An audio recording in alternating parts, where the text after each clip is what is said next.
Hornbill উৎসৱ ক'ত পালন কৰা হয়? উত্তৰ নাগালেণ্ডত। প্ৰথম অসমীয়া ভাষাৰ ডক্টৰেট ডিগ্ৰী লাভ কৰা ব্যক্তিগৰাকী কোন? উত্তৰ বাণীকান্ত কাকতি। অসমীয়া চুটিগল্পৰ জনক বুলি কাক কোৱা হয়? উত্তৰ লক্ষ্মীনাথ বেজবৰুৱা। প্ৰথম অসমীয়া বাতৰি কাকতখনৰ নাম কি? উত্তৰ অৰুণোদয়। প্ৰথম অসমীয়া শিশু আলোচনীখনৰ নাম কি? উত্তৰ ল'ৰা বন্ধু। শেৱালি কবি বুলি কাক কোৱা হয়? উত্তৰ ৰত্নকান্ত বৰকাকতি। হোমেন বৰগোহাঞিৰ আত্মজীৱনীখনৰ নাম কি? উত্তৰ আত্মনুসন্ধান। অলিম্পিক গেমছত পদক লাভ কৰা প্ৰথমগৰাকী অসমীয়া মহিলা খেলুৱৈ কোন? উত্তৰ লাভলীনা বৰগোহাঁই।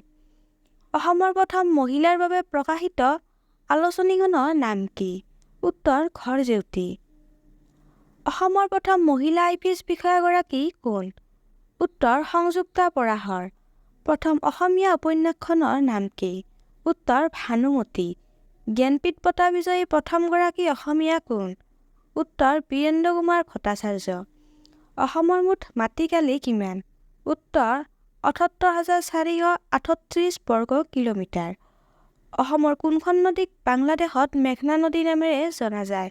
উত্তৰ বৰাক নদী। অসম সাহিত্য সভাই কেতিয়া লক্ষ্মীনাথ বেজবৰুৱাক ৰসৰাজ উপাধি প্ৰদান কৰিছিল? উত্তৰ ১৯৩১ চনত। অসমীয়া কেলেণ্ডাৰৰ কোনটো মাহত ৩২ দিন থাকে? উত্তৰ আহাৰ মাহত। কোন তাৰিখে অসম দিৱস পালন কৰা হয়? উত্তৰ ২ ডিচেম্বৰ। গিবন অভয়াৰণ্য ক'ত অৱস্থিত? উত্তৰ যোৰহাটত। কোনখন চহৰক অসমৰ মানচেষ্টাৰ বুলি কোৱা হয়? উত্তৰ শুৱালকুছি। অসমৰ মুঠ লোকসভা সমষ্টিৰ সংখ্যা কিমান? উত্তৰ ১৪টা। অসমত বৰ্মন বংশৰ প্ৰতিষ্ঠাপক কোন? উত্তৰ পুষ্য বৰ্মন।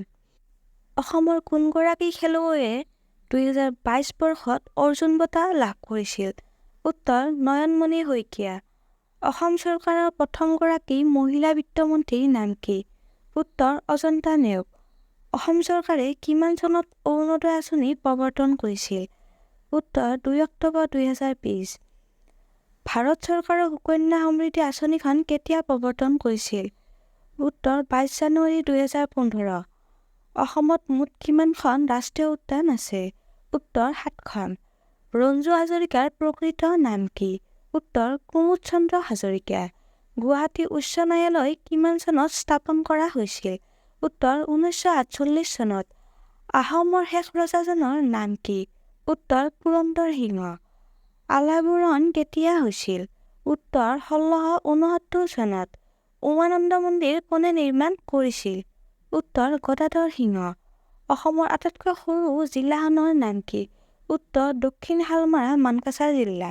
আপোনালোকে যদি আমাৰ ভিডিঅ'বোৰ চাই ভাল পায় তেন্তে ভিডিঅ'বোৰ লাইক কৰিব, শ্বেয়াৰ কৰিব আৰু চেনেলটো ছাবস্ক্ৰাইব কৰি দিব।